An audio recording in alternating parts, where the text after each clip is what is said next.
విశాఖ జిల్లా గాజువాకలో దారుణం చోటు చేసుకున్నది. 4 రోజుల క్రితం ఒక సాఫ్ట్వేర్ యువకుడిని పిలిచి మరీ లాడ్జ్లో కిడ్నాప్ చేసి నోటిలో గుడ్డల కక్కి చేతులు కాళ్ళు కట్టేసి మరి కొట్టారని కూడా చెబుతూ ఉన్నారు. అన్ని విజువల్స్ కూడా విశ్వాస్ టీవీ సంపాదించింది. అట్లాగే ఆ యువకుడికి రిబ్స్ తో పాటు ఎముకలు కూడా విరిగి ఆసుపత్రికి పాలయ్యాడు. వెంకట్రామ మల్టీ స్పెషాలిటీ హాస్పిటల్లో జాయిన్ చేసి ఆ 4 కుర్రలు ఎట్లా పారిపోతున్నారో ఆ దృశ్యాలు కూడా సంపాదించాం. అవన్నీ కూడా విజువల్స్ వేస్తున్నాం, చూడొచ్చు, స్క్రీన్ మీద చూడొచ్చు. ఎందుకు ఆ యువకుడు ఎందుకు కిడ్నాప్ చేశారు, ఎందుకు కొట్టారు, ఆ యువకుడిని అడిగే ప్రయత్నం చేద్దాము. ఆ 4 రోజుల క్రితం జరిగినటువంటి సంఘటన ఎందుకు పోలీసులు కంప్లైంట్ పెట్టి 4 రోజులు అవుతున్నా ఎందుకు నలుగురిని పట్టుకునే ప్రయత్నం ఎందుకు చేయట్లేదు, అదే విషయం పైన కూడా సిఐ గారిని అడిగే ప్రయత్నం చేద్దాము. ఎందుకు ఇట్లా జరుగుతున్నది? మహావిశాఖ నగరంలోని రోజుకొక హత్యలు, మానబంధాలు, అట్లాగే యువకుల మీద ఉన్నటువంటి జరుగుతున్నటువంటి దాడులు, అట్లాగే నిన్నకాక మొన్న ఒక కాలేజ్ స్టూడెంట్ కూడా చనిపోయింది. ఎందుకు ఇట్లా జరుగుతున్నాయి? మహావిశాఖ నగరంలోని ఎందుకు ఇక్కడ ఉన్నటువంటి జనం భయభ్రాంతులు అవుతున్నారు? ప్రజలందరూ కూడా ఈ యువకుడిని కూడా ఎట్లా కిడ్నాప్ చేశారు, ఏ విధంగా కిడ్నాప్ చేసి ఎందుకు కొట్టారు, ఎందుకు కొట్టి ఎందుకు ఏ విధంగా ఎలా బయటపడ్డాడు ఆయన అడిగే ప్రయత్నం చేద్దాం. అడగకముందు జరిగినటువంటి కొన్ని సంఘటనలు సేకరించింది విశ్వాస్ టీవీ ఆధ్వర్యంలోని సేకరించినటువంటి ఆ విజువల్స్ కూడా చూపెడుతున్నాము. ఆ యువకుడు కాళ్ళు చేతులు కట్టేసి కొట్టేసిన తర్వాత వాష్రూమ్కి వస్తుందని చెబితే ఇంపిన తర్వాత వాష్రూమ్కి వెళ్ళి ఆ విండో ద్వారా ఎగిరి మరి బయటకు వచ్చేసినటువంటి సంఘటన జరిగి ఉంది. ఈ కేఎస్ఆర్ లాడ్జ్, విశాఖ జిల్లా గాజువాకలో ఉన్నటువంటి కేఎస్ఆర్ లాడ్జ్లో ఈ సంఘటన జరిగింది. ఇంత జరుగుతున్న ఎందుకు మేనమేషాలు లెక్కేస్తున్నారో పోలీసులు తెలియటం లేదని చెప్పేసి ఆ యువకుడు బ్రదర్ కూడా చెబుతూ ఉన్నారు. ఎందుకు పోలీసులు పట్టించుకోవటం తెలియట్లేదు? 4 రోజులై కిడ్నాప్ అయ్యి నా తమ్ముడిని కొడితే ఎందుకు పట్టించుకోవట్లేదో మాకు అర్థం కావట్లేదని కూడా ఆ యువకుడు యొక్క బ్రదర్ కూడా చెప్తున్నారు.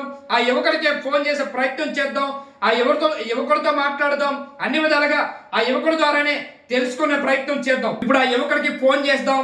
ఎవరైతే సలాది కిరణ్ కుమార్ అనే వ్యక్తి దెబ్బల తౌలి ఇబ్బందులు పాలయ్యి ఆసుపత్రిలో ఇబ్బందులు పాలయ్యి ఉన్నటువంటి ఆ యువకుడికి ఫోన్ చేసే ప్రయత్నం చేద్దాం.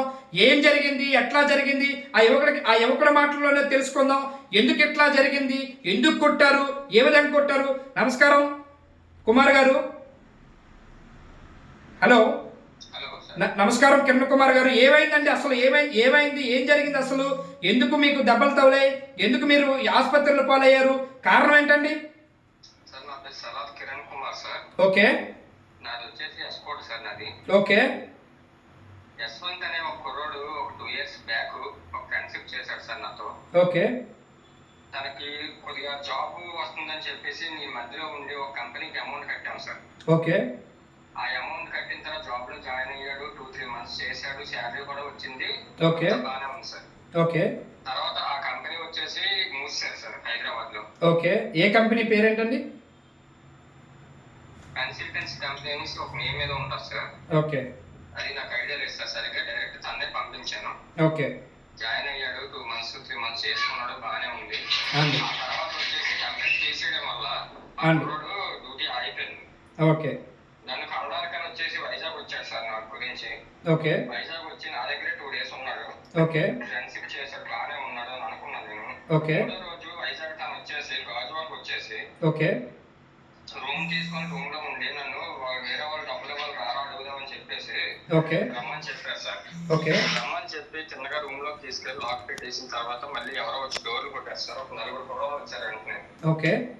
నా కాలు చేయలు మొత్తం అన్ని కట్టేసి నోట్లో గుడ్డ పెట్టేసి ఆకుండా నచ్చినట్టు కొట్టారు సార్. ఓకే. మీరు అక్కడి నుంచి మరి ఎట్లా తప్పించుకున్నారండి? అసలు ఏం జరిగింది? అసలు ఎలా బయటపడ్డారు అక్కడి నుంచి? ఏంటి సార్? మీరు అక్కడి నుంచి ఎట్లా తప్పించుకున్నారండి మరి? సార్ నాకు వాష్రూమ్కి వెళ్తాను, ఒకసారి డోర్ తీయండి, కట్లిప్పండి అని చెప్పేసి రిక్వెస్ట్ చేశాను సార్. ఓకే. అలాగని చెప్తే కట్లిప్పారు. ఫుల్ తాగేసి కూడా వచ్చారు సార్. ఓకే. కట్లిప్పిన తర్వాత వాష్రూమ్కి వెళ్తానని చెప్పేసి లోపల నేను గడి పెట్టుకొని అది పైన విండో ఉంటుంది కదా, విండో అంతా దూరాను సార్ బయటికి. ఓకే. దానికి సపోర్ట్ గా అవతల పక్క ఏమి లేక అందులోంచి పడిపోయాను సార్ నేను. ఓకే.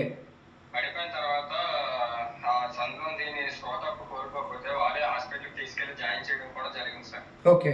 మా ఇంటికి కూడా ఇన్ఫర్మేషన్ వాళ్ళు హాస్పిటల్లో జాయిన్ చేసి కంగారుగా కిమ్స్ కు తీసుకెళ్లి కిమ్స్ లో కేసు ఫైల్ అవుతుందని చెప్పేసి ఎక్కడో వెంకటరమణ హాస్పిటల్ అని చెప్పేసి హాస్పిటల్ తీసుకొని వెళ్ళారు సార్. ఓకే. అక్కడ తీసుకొని వెళ్ళిన తర్వాత నాకు జాయిన్ చేసిన తర్వాత మరొక రోజు నాకు స్పృహ వచ్చింది సార్ ఊళ్ళో. ఓకే. మా ఫ్యామిలీకి నేను ఫోన్ చేద్దామని చెప్పేసి అడ్రస్ కూడా నాకు తెలియదు, ఎక్కడ ఉన్నదో తెలియకపోతే నా పక్కన ఉన్న పేషెంట్ అవునండి అడ్రస్ చెప్పడం కూడా జరిగింది సార్ మా ఫ్యామిలీ వాళ్ళు. ఓకే. అప్పుడు మా ఫ్యామిలీ వాళ్ళు నన్ను రిసీవ్ చేసుకోవడానికి వచ్చారు సార్. దెబ్బలు మాత్రం చాలా గట్టి కొట్టారు సార్, లిప్ బోన్ నాకు ఎదిగిపోయింది సార్. ఓకే. తర్వాత హ్యాండ్ షోల్డర్ వచ్చేసి అది డిస్ట్రాక్ట్ అయిపోయింది. ఓకే. ప్రెసెంట్ కోలుకోలేకుండా ఉన్నాను సార్. దీనికి వచ్చేసి గాజువాక సీఏ గారు కూడా వచ్చి స్టేట్మెంట్ తీసుకోవడం కూడా జరిగింది, ఎఫ్ఐఆర్ ఫైల్ చేశారు. ఓకే. 4 రోజులు అవుతుంది కానీ ఇప్పటికొచ్చి పోలీసులు ఎవరు పట్టించుకోవట్లేదు సార్. అసలు మరి మీరు పోలీసులు మళ్ళీ పోలీసులు మీరు కలిసారండి? సార్ ఫోన్ చేస్తూనే ఉన్నాం సార్. చేస్తే ఏమంటున్నారు? చూద్దాం మేము అదే ప్రయత్నంలో అదే చేస్తాం అని చెప్పేసి అంటున్నారు సార్. ఓకే. 4 రోజుల నుంచి ఇదే పరిస్థితి అవుతుందండి? 4 రోజులు అయింది ఇది? 4 రోజుల నుంచి ఇదే పరిస్థితి అవుతుంది సార్. ఓకే. ఇప్పుడు యశ్వంత్తో పాటు ఎవరెవరు వచ్చారండి? ఇప్పుడు 4 కుర్రాళ్ళు మీకు తెలుసా అండి? వాళ్ళు ఒక యశ్వంత్ ఒకటే తెలుసా అండి? యశ్వంత్ ఒకటే తెలుసు సార్ నాకు. యశ్వంత్ ఒకటే తెలిసి యశ్వంత్ పిలిస్తే మీరు వైజాగ్ వచ్చారు ఎస్కోట్ నుంచి. అవును సార్. వచ్చిన తర్వాత యశ్వంత్ అనే వ్యక్తి మీ దగ్గర ఏమైనా తీసుకెళ్లారండి? నా దగ్గర 10,000 రూపాయలు క్యాష్ ఉంటే వ్యాలెట్ తో పాటు వ్యాలెట్ పట్టుకొని వెళ్ళిపోయి నా మొబైల్ పట్టుకొని వెళ్ళిపోయి, నా కంపెనీ తరఫు మొబైల్ సార్, డేటా మొత్తం అందులోనే ఉంటుంది, అది కూడా పట్టుకొని వెళ్ళిపోయారు సార్. ఓకే. మొబైల్ కానీ మొత్తం అన్ని పట్టుకొని వెళ్ళిపోయారు. అసలు ఇంత జరుగుతున్నా పోలీసులు ఎందుకు పట్టించుకోవట్లేదు? అసలు 4 రోజుల నుంచి ఎందుకు పట్టించుకోవట్లేదు అంటారు మరి? ఆ విషయం మరి నాకు తెలుసు. ఫోన్ చేస్తున్నాను, రెస్పాన్స్ అవ్వట్లేదు. నా దగ్గరికి వచ్చారు, స్టేట్మెంట్ తీసుకున్నారు, ఎస్ఐ గారు వచ్చారు, కానిస్టేబుల్ గారు వచ్చారు, స్టేట్మెంట్ తీసుకున్నారు, నా దెబ్బలు నా పరిస్థితి అంతా చూశారు, చూసి వెళ్ళారు. ఎట్టి పరిస్థితుల్లో కూడా వాళ్ళు రేపు సాయంత్రం కల్లా రప్పిస్తానని చెప్పి స్టేట్మెంట్ తీసుకుంటారని చెప్పారు. ఓకే. ఇప్పుడు 4 రోజులు అవుతుంది కానీ వాళ్ళ ఆచూకీ ఏమి తెలియకుండా ఏమి చేయలేరు అని చెప్పేసి అంటున్నారు సార్. మరి వాళ్ళ దగ్గర ఫోన్ నెంబర్లు అన్నీ ఉన్నాయా? మరి వాళ్ళ ఫోన్ నెంబర్ల ద్వారా తీసుకోవడానికి ప్రయత్నం చేయట్లేదండి పోలీసులు రికార్డు స్టేట్మెంట్ రాసుకునేటప్పుడు వాళ్ళ ఫోన్ నెంబర్తో సహా రాసుకున్నారు సార్ మొత్తం. ఓకే. హాస్పిటల్లో నన్ను అడ్మిట్ చేసేటప్పుడు, అదే వెంకటరమణ హాస్పిటల్లో అడ్మిట్ చేసేటప్పుడు ఆ అడ్మిట్ చేసే పక్కన ఉంటారు కదా, అవునండి, వాళ్ళ పేర్లు కానీ వాళ్ళ ఆధార్ కార్డు కానీ వాళ్ళ నెంబర్ కానీ ఏమి తీసుకోకుండా అడ్మిట్ చేసుకుంటారు సార్ హాస్పిటల్. ఇప్పుడు మిమ్మల్ని ఆసుపత్రిలో కూడా ఇబ్బంది పెట్టారని చెప్తున్నారు. ఆసుపత్రిలో ఒక 3 ఇంజెక్షన్ కూడా చాలా ఇబ్బంది పెట్టారు సార్. ఆసుపత్రిలో ప్యాంటాప్ పార్టీ ఒకటి, డైక్లోఫెర్ ఇంజెక్షన్ ఒకటి, ప్యాంటాప్ ఇంజెక్షన్ తో పాటు డైక్లోఫెర్ మోనోసోపోనోగ్రామ్ ఇంజెక్షన్ ఇచ్చి ఒక 8,000 రూపాయల వరకు తీసుకున్నారని చెప్తున్నారు. ఎంతవరకు నిజమండి? 9,500 రూపాయలు తీసుకున్నారు సార్ మొత్తం మీద. మొత్తం 9,500 రూపాయలు మన ట్రీట్మెంట్ చేయాలంటే ఇంకొక 20,000 అడ్వాన్స్ కట్టండి, అప్పుడు ట్రీట్మెంట్ స్టార్ట్ చేస్తామని చెప్పేసి అది అక్కడతో ఆపేశారు సార్. ఒక 3 ఇంజెక్షన్లకే 9,500 తీసుకున్నారండి? అవును సార్. ఓకే సార్, నేను మళ్ళీ మాట్లాడతాను మీతోటి. ఇది ఓ పక్క కిడ్నాప్ చేసి కొట్టి నన్ను ఎముకలు ఇరిపేసే ప్రయత్నం చేసినటువంటి ఎముకలు ఇరిపేసి నన్ను ఆసుపత్రి పాలు చేస్తున్న ఒక పక్క అయితే, ఆసుపత్రిలో 3 ఇంజక్షన్లు ఇచ్చి 3 ఇంజక్షన్లు కలిపి 9,500 రూపాయలు తీసుకోవడం జరిగిందని కూడా ఆ యువకుడు చెబుతున్నాడు.